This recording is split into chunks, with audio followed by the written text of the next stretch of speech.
It was an amazing sight to see, and a day few of the participants or even the attendees will forget. But how will the nation that weren't at the rallies remember Saturday's March for Our Lives, and what will the impact of it all be? Now, let's begin with a bit of a look back. Most estimates putting the crowds in D.C. Saturday in the 750 to 800,000 person range. I can tell you that was the number that it felt like on the ground. Conservative media, though, touting a much smaller number, but just as it's been since Parkland, the focus Saturday, it was in the speakers, not politicians, not celebrities, only a few singers, and more often than not, it was the kids, students from Parkland and from around the nation. Now, leaders, skeptics, and cynics who told us to sit down and stay silent, wait your turn.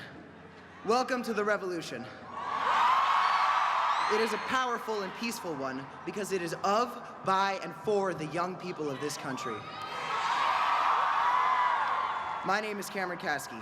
Since this movement began, people have asked me, do you think any change is going to come from this? Look around. We are the change.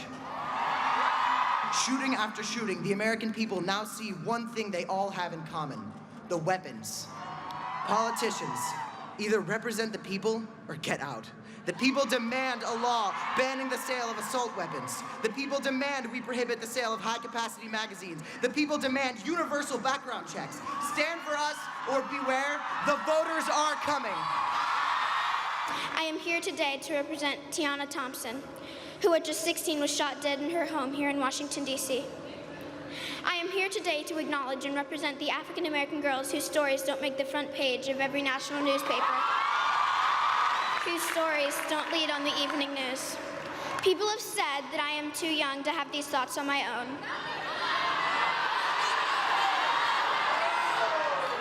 People have said that I am a tool of some nameless adult. It's not true. My friends and I might still be 11, and we might still be in elementary school, but we know life isn't equal for everyone, and we know what is right and wrong. I've been amazed by what I've seen. I'm amazed that I cannot see the end of this crowd here in D.C. today. I've been amazed by all of the walkouts that have been taking place over the past 5 weeks. And these walkouts have been criticized. They've been told that it is a disruption to the educational process. And I say to them, the real disruption to the educational process is staring down the barrel of a gun. They might preach NRA, they might preach GUN, but we're preaching REV. Register, educate, vote. 15 years ago, I lost my Uncle Patrick to gun violence in Brooklyn, New York. My mother almost lost her daughter to the same gun violence in Parkland, Florida. This needs to change.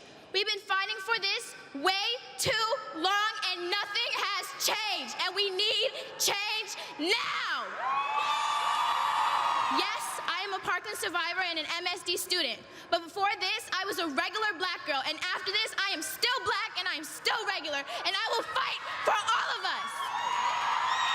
For those who still can't comprehend because they refuse to, I'll tell you where it went. Right into the ground, 6 feet deep. Since the time that I came out here, it has been 6 minutes and 20 seconds. The shooter has ceased shooting and will soon abandon his rifle, blend in with the students as they escape, and walk free for an hour before arrest. Fight for your lives before it's someone else's job.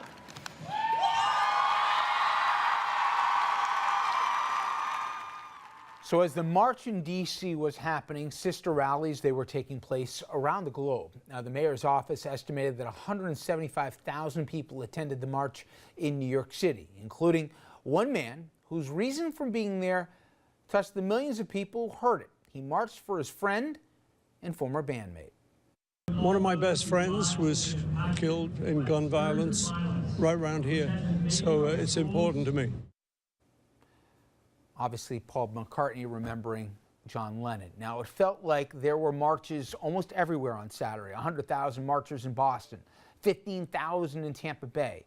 No reported numbers, but big crowds in Raleigh, North Carolina. Another 15 to 20,000 in Parkland, Florida, home of Marjorie Stoneman Douglas High. Now, thousands more in Philadelphia. Smaller crowds in places you may not expect, even in red states like Alaska, Montana, Wyoming, as well as cities even beyond the American borders. That energy apparent across our region as well. We had thousands in White Plains, New York, calling for changes to gun laws.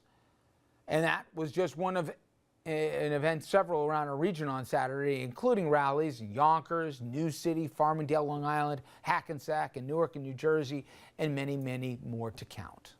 We want military-grade weapons out of civilian hands. We shouldn't have to worry about our safety in schools. We shouldn't fear school. We should be able to go and see our friends and get a good education that we deserve to grow up and be the future leaders. Schools are getting shut up. Why do we still have to protest this?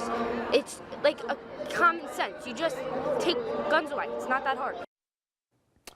I want to get into the politics and where it goes from here in a little bit, but let's just react to what we saw on Saturday. I was down in D.C. covering it.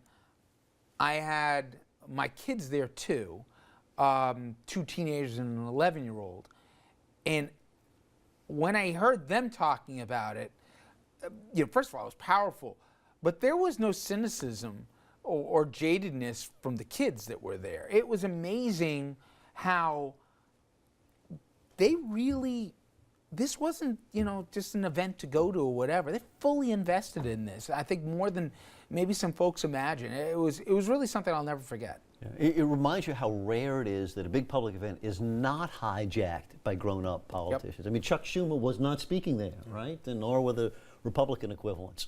It really was kids talking to not just other kids, but to adults as well, and being eloquent in a way that the adults have pretty much failed at.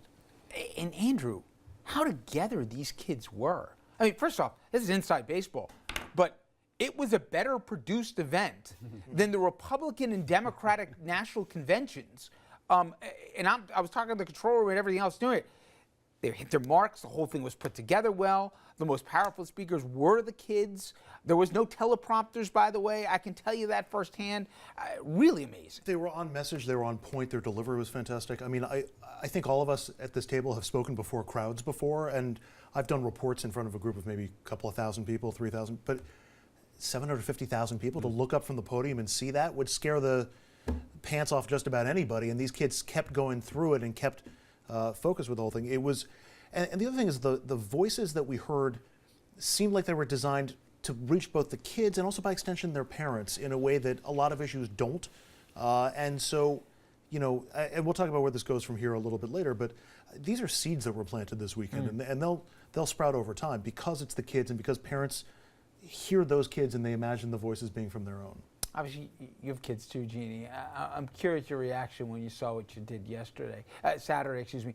And as we said, I mean, there were 8,000 people in White Plains, New York. I mean, this wasn't just D.C. and New York. No, and you heard the 11-year-old that you played, to Andrew's point. I mean, she was beyond eloquent, for a 60-year-old and 11-year-old speaking to that many people. And you saw it replicated over and over, to your point, across the country. And I think what's really astounding is that these kids are not just from liberal, democratic, anti-gun owning homes. These kids are from Republican homes, they're from conservative homes, they're from moderate homes. It doesn't matter. And I think for me, while the change may not happen tomorrow or before 2018, if you will, I think it's clear that you're hard pressed to find somebody in our kids' generation who doesn't say enough is enough, regardless of whether they identify as Republican or Democrat or conservative or liberal. Across the board, they feel that enough is enough. We can do something about this. We can protect the Second Amendment right to own guns, and we can also protect kids in school. And it's such a common sense idea, but and a little sad we haven't been able to get there, but you can see it. And even that 11-year-old who spoke said, in 6-7 years 8 years I'll be voting. And I think that's really what's coming down the pike. And even the NRA is going to have a really tough time fighting this. Going after kids, right? We're going to talk about that when we come back after the break. And I'll tell you one thing, there were grandparents with the kids.